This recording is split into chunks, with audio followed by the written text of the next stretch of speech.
Paano magpalit ng email address sa GCash? Isa sa mga dahilan kung bakit kailangan natin magpalit ng email sa GCash ay ang email na ginamit natin ay hindi siya active o di kaya hindi mo na mabuksan. Kung ganito ang mangyari sa iyo na hindi mo na mabuksan ang email, kailangan mo mabuksan ang iyong GCash para i-update ang email. Kasi once na magka-problema ang GCash account, ay doon sila sa email nagsisend ng authentication code o verification code. Kaya kung halimbawa hindi mo nabuksan ang iyong email, ay huwag kalimutan i-update ang iyong registered email sa iyong GCash. Para kung sakali magka-problema ang iyong GCash account, ay pwede mo gamitin ang iyong email. Kaya kung may GCash account ka, at hindi mo na ma-open ang email na ginamit mo dito, panoorin mo ang video na to. Una, punta tayo ng GCash application. Kailangan nyo munang mag-login. Then, kung nasa loob na kayo ng GCash, pindutin lang tong profile. Then, pindutin tong arrow katabi ng pangalan natin. Ayan, so dito mo makikita ang yung birthday, nationality, at email address. Then, meron din dito ang address. Ayan, so mapapansin nyo yung email address natin. Para baguhin yung email address natin, pindutin lang tong pen.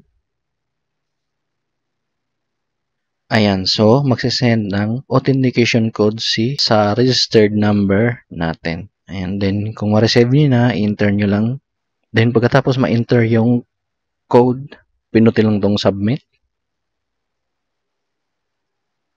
Ayan, so dito mo na i-enter yung new email address mo.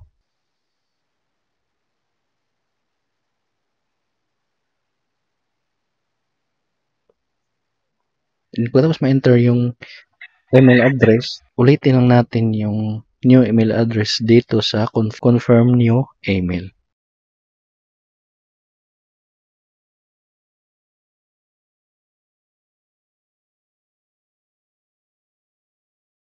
Then pagkatapos ma-enter yung new email, pinutin lang tong submit. Nakalagay dito ay verify with email. A 6-digit code will be sent to official GCash representatives will never ask for your authentication code.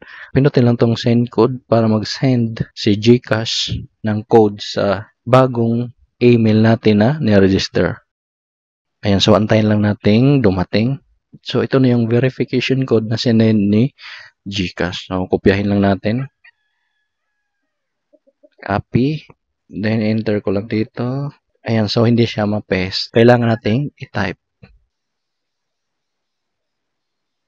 Then pagkatapos malagay yung code, pinutin lang tong submit.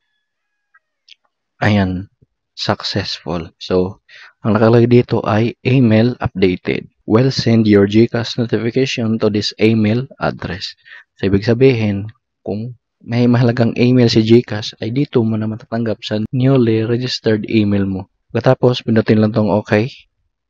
Ganoon lang kadali. Paano magpalit ng email sa GCash? Kung nagustuhan mo ang video na to, huwag kalimutang mag-like, subscribe, at hit notification bell para updated ka sa mga bago kong video.